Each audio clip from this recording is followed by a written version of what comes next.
Okay. And we are live.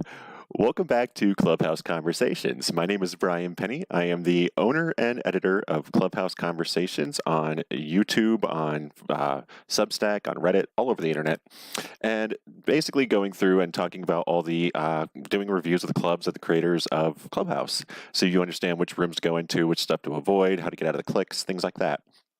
And one of the things that I got deep into in Clubhouse was during my time was the comedy scene. Clubhouse is a very deep comedy scene, and today we're going to go over the the person who got me into that comedy scene and introduced me to everything, and I used it as kind of a jumping off point, which is Leah Lamarr and her Hot on the Mic Club.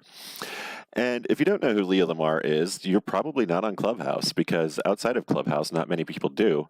Inside Clubhouse, she is the biggest, most visible, most followed comedian on the entire platform. And she's got a daily grind that she does, basically, well, Monday through Friday, weekdays. She gives herself the weekends off. But she's got a six-figure following, and she's been doing from 12:05 p.m. is the start of her day, basically, on Clubhouse. That's Pacific time or California time. And she's got Hot on Mic during that time. Hot on the Mic is essentially a virtual comedy club. So comedian stand-up comedy is basically done in comedy clubs, and the way that they get these bookings is by at this point showing their following on social media, because you get a lot of people from TikTok, a lot of people from YouTube, even Instagram. Who are influencers who have a large following and who can fill a room end up getting headline shows for a lot of things, versus before, back in the day, there was a lot of time spent on the art of stand-up comedy.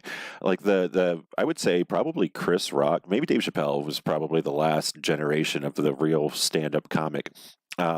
Work right. I might have to do this through the. There we go. Here we go. I might have to do this to the desktop next time just to make it easier. The laptop seems to be struggling with the weight of all this. So she essentially built Leah Lamarr built a virtual comedy club on Clubhouse that anybody can perform on. And she allows a lot of people to perform that really wouldn't have had a chance anywhere else before the pandemic, especially during the pandemic, because all the comedy clubs closed during the pandemic. They're starting to reopen now, and she has since moved on. This article is from March, the end of March. March 22nd was when I actually wrote this article, when I started really deep diving into what Leah was doing. And the Hot on the Mic thing the Afternoon Delight thing is just one of the different things that her club does. She's actually got the second most popular comedy club on the platform. Let me go over here. I was tracking this for quite a while. So April 9th, this is one of the many times that the servers crashed where I was in a room with her. Here's where we started tracking. April 9th. Today we'll find out if Henry Kaiser got divorced. I said Walgreens. It was a CVS trip. But that was April 8th was the day that he was hiding behind the alley to go talk to his wife. What do we have? April 14th.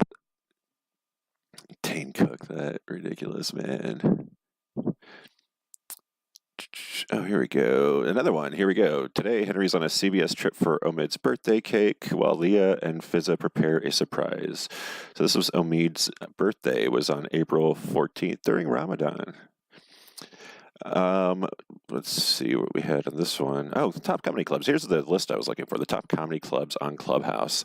So this is all kind of messed up because these numbers that I have for the top comedy clubs, she's right below Comedy Club, which was set up before her, and it was part of the what was there before it got colonized on Clubhouse.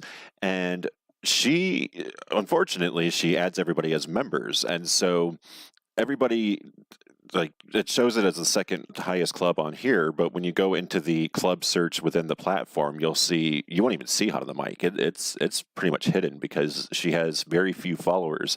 And for the club, she puts them all as members, and the on-app Clubhouse search is done by the followers, not the total count. So I sat in there daily to watch basically everything that was going on. I learned the entire layout. I learned how her business runs for the most part. There was a lot of stuff that was easy to figure out. And her manager is one of the earliest subscribers to my blog as well, my newsletter. Um, Through this is where I got to see the rest of the comedy scene on Clubhouse. We're going to go into that one day. It'll probably be by the end of this month. I've got next week planned out already, but by the end of the next month, we're going to be able to do a whole thing on that comedy scene. But Leah is now going through. She's probably the one who's got the best shot of becoming like the breakthrough star of Clubhouse. The people she's competing with are the app icons who are all broke and who don't have her management and connections and money and aren't white girls. The other white girls that are there, the NYU girls, and they got the WME behind them, but they're not really like a priority for WME until somebody, wants somebody from Clubhouse, and Clubhouse hasn't really proven itself on that end yet. So Leah is basically going on a live tour of going to different comedy clubs around California, Southern California, to promote Clubhouse for them and get more respect for what they're doing on the platform, and that should help. I mean, there's, I'd say, a good 36, maybe 50 at the most, of comedians that I would see regularly that would go through there. Fizza and Henry were two big ones that would go in there to help her out a lot. That's why they ended up getting chosen for Creator First, was because she was able to vouch for them, and she was already going through to become the breakthrough star. And she's got several comedians that are helping her late at night too. Doing the late night stuff is a whole other thing, because during the day you've got the comedy club atmosphere, and at night you've got people like Paul and I can't remember their last names right now, and Dinesh, that are doing the roast rooms. And they also have the dad joke rooms that are the hot seven layers of hell. Where they have dad jokes, which, by the way, I've got the shirt for that, for the dad joke loading, was as an homage to Leah.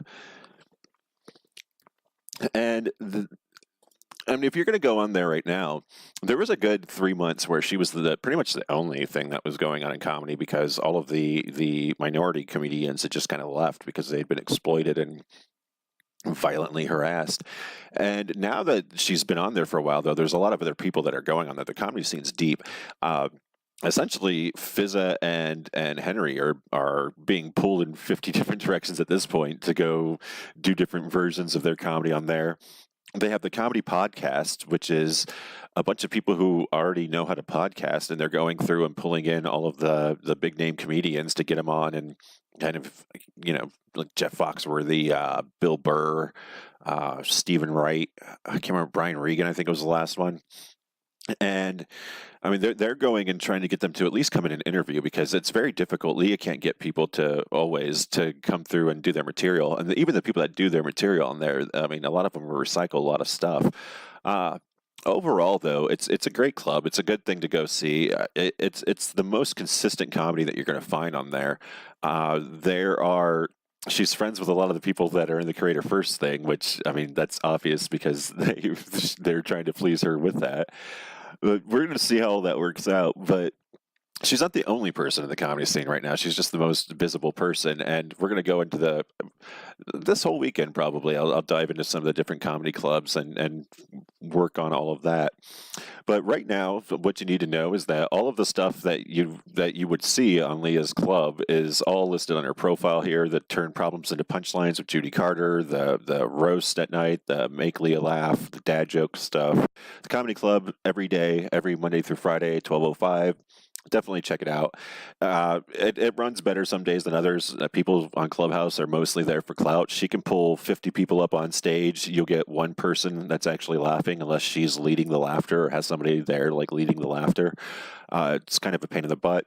Otherwise, a bunch of the comedians just kind of sit there and have it awkward.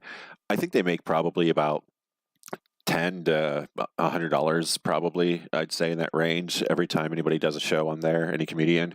It's a good enough venue. I mean, it's better than any of the regular live venues, especially with social distancing in place. I pulled it up on one of these things where the Laugh Factory has a smaller capacity possibility. I want to say it was like 450 people, 500 people at most.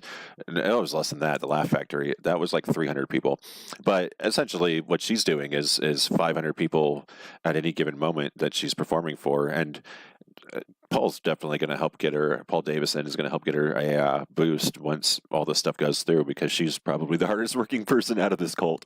So that is the basics of what you need to know about Leah Lamarr and Hot on the Mic. We're going to go over some more of it once we dive into the comedy scene and all the different aspects of it. But for now, that is what I've got for you. This is Brian Penny, and this has been Clubhouse Conversations. Feel free to subscribe to the YouTube channel, the Substack, anything that you want to down below, the Reddit. We've got members all sorts of places. You can join, become a member on YouTube now. You get some exclusive content that I have in the community. And then also on my paid subscribers on Substack, they get some extra stuff here and there every once in a while. So stay tuned. Make sure that you support creators first, which means everybody but Clubhouse. Support Leah, support everything that she does, but make sure that you help her get out of that cult, because some people. Anyway, this has been Brian Penny. Have a wonderful day.